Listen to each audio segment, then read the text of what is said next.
రాష్ట్రంలో ప్రజారోగ్య వ్యవస్థను పటిష్టం చేసేందుకు సంజీవని ప్రాజెక్టు పేరుతో డిజిటల్ హెల్త్ రికార్డులు రూపొందిస్తున్నట్లు ముఖ్యమంత్రి చంద్రబాబు తెలిపారు. కుప్పంలో ప్రయోగాత్మకంగా అమలైన ప్రాజెక్టుని త్వరలో 28 జిల్లాల్లో అమలు చేస్తామన్నారు. గుంటూరు జీజీహెచ్లో జీఎంసీ పూర్వ విద్యార్థులు నిర్మించిన మాతా శిశు ఆరోగ్య కేంద్రాన్ని ప్రారంభించిన సీఎం ఇదే స్ఫూర్తితో మిగతా వైద్య కళాశాలల పూర్వ విద్యార్థులు ముందుకు రావాలని పిలుపునిచ్చారు. P4 కార్యక్రమంలోనూ ప్రవాసాంధ్రులు పాలుపంచుకోవాలని విజ్ఞప్తి చేశారు. గుంటూరు జీజీహెచ్లో వైద్య కళాశాల పూర్వ విద్యార్థుల సంఘం జింకానా ఆధ్వర్యంలో 100 కోట్ల రూపాయల వ్యయంతో అత్యాధునిక సౌకర్యాలతో నిర్మించిన మాతా శిశు సంరక్షణ కేంద్రం సీఎం చంద్రబాబు చేతుల మీదుగా ప్రారంభమైంది. ఎంసీహెచ్లో సౌకర్యాలు పరిశీలించిన అనంతరం జీజీహెచ్ ప్రాంగణంలోని ఆడిటోరియంలో ఏర్పాటు చేసిన కార్యక్రమంలో సీఎం మాట్లాడారు.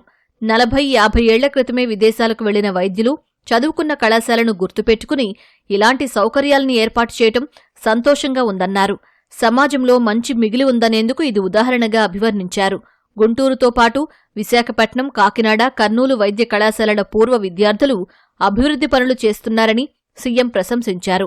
గతంలో జన్మభూమి కార్యక్రమం స్ఫూర్తితో ప్రవాసాంధ్రులు గ్రామాలను అభివృద్ధి చేశారని, ఇప్పుడు P4 ద్వారా పేద వర్గాలను పైకి తీసుకువచ్చేందుకు చేయూత ఇవ్వాలని చంద్రబాబు విజ్ఞప్తి చేశారు. నిరంతరం ఆర్థిక అసమానతలు తగ్గించే వ్యవస్థకు మనం శ్రీకారం చుట్టాలి. ఈ విధంగా మనం సమాజంలో నిరంతరం ఒక సాటిస్ఫాక్షన్ కానీ ఇంకొక పక్కన హ్యాపీనెస్ ఉండాలంటే ఇలాంటి కార్యక్రమానికి శ్రీకారం చుట్టాలనే ఉద్దేశంతోనే ఈరోజు P4 తీసుకొచ్చాం. దీనికి కూడా మిమ్మల్ని అందరినీ రిక్వెస్ట్ చేస్తున్నా, ఎంతమంది వీలైతే అంతమంది మీరు కూడా ముందుకు రావాల్సిందిగా మిమ్మల్ని అందరినీ కోరుకుంటున్నా. ఒక్కొక్కసారి సాటిస్ఫాక్షన్ ఎప్పుడు వస్తుందంటే డబ్బులుంటే సాటిస్ఫాక్షన్ రాదు. మనం చేసిన డబ్బులున్నా కూడా ఆ డబ్బులు సద్వినియోగం చేసి నేను ఎప్పుడు చెప్తా ఉంటాను, చాలామంది డబ్బులంతా పిల్లలకి ఇవ్వాలనుకుంటాం, కానీ కొంతమంది డబ్బుల్ని సద్వినియోగం చేస్తారు. పిల్లలకి ఇవ్వద్దని నేను చెప్పడం లేదు, ఇవ్వాలి. అదే సమయంలో మనకు తృప్తినిచ్చే పని తిరిగి సమాజానికి కూడా ఇవ్వాల్సిన అవసరం ఉంది. మనందరి సంపాదనలో కొంత భాగం సమాజం కోసం ఇచ్చిస్తే ఉండే తృప్తి దేంట్లో రాదని చెప్పి కూడా నేను మీ అందరికీ తెలియజేస్తున్నా. జింకానా సేవలు ఆదర్శనీయమని మంత్రి సత్యకుమార్ కొనియాడారు. విదేశాలకు వెళ్లినా సొంత కుటుంబాల గురించి మాత్రమే ఆలోచించకుండా చదువుకున్న కళాశాలకు, స్వస్థలాలకు సేవ చేయాలనే ఆలోచన అద్భుతమన్నారు.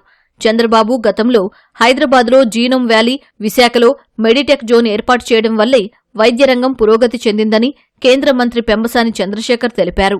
గతంలో టీడీపీ అధికారంలో ఉండగా శిలాఫలకాలు వేసిన ప్రాజెక్టులను వైసీపీ నిలిపివేసిందని, కూటమి వచ్చాక వాటన్నింటినీ పూర్తి చేస్తున్నట్లు వివరించారు.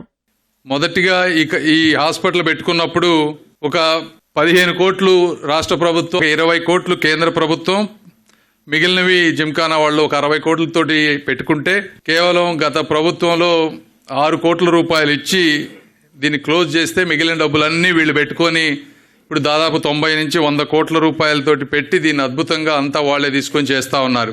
మళ్ళీ కార్పస్ ఫండ్ ఒక దాదాపు 20-25 కోట్ల రూపాయలు బ్యాంకులో డిపాజిట్ చేసి దాని మీద వచ్చేటువంటి ఇంట్రెస్ట్ తో ఈ మెయింటెనెన్స్ ఇబ్బంది లేకుండా ఉండాలి అనే విధంగా దూరదృష్టితో వీళ్ళు వెళ్తున్నారు సార్. వాటన్నిటికీ మనస్ఫూర్తిగా నేను ధన్యవాదాలు తెలుపుతా ఉన్నాను. The MCH center is not a place to treat the mother and child. I feel it is a monument standing as an icon of commitment of the old students for the betterment of the institution they are studied in. For I think you strongly feel because of this institution you feel that your lives have been shaped and also brought a national and universal fame to you all, making us all proud.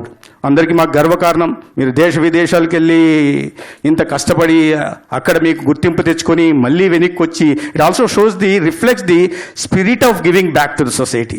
GGH నూతన మాతా శిశు ఆరోగ్య కేంద్రాన్ని 2,69,245 చదరపు అడుగుల విస్తీర్ణంలో 5 అంతస్తుల్లో నిర్మించారు. 600 బెడ్లు అందుబాటులోకి రానున్నాయి. ప్రసూతి విభాగం, పీడియాట్రిక్స్ విభాగం, NICU, SICU, PICU వంటి విభాగాలు ఏర్పాటు చేస్తున్నారు. ఇందులో వైద్య పరికరాలు, ఫర్నిచర్ కోసం రాష్ట్ర ప్రభుత్వం 27 కోట్ల రూపాయలు మంజూరు చేసింది.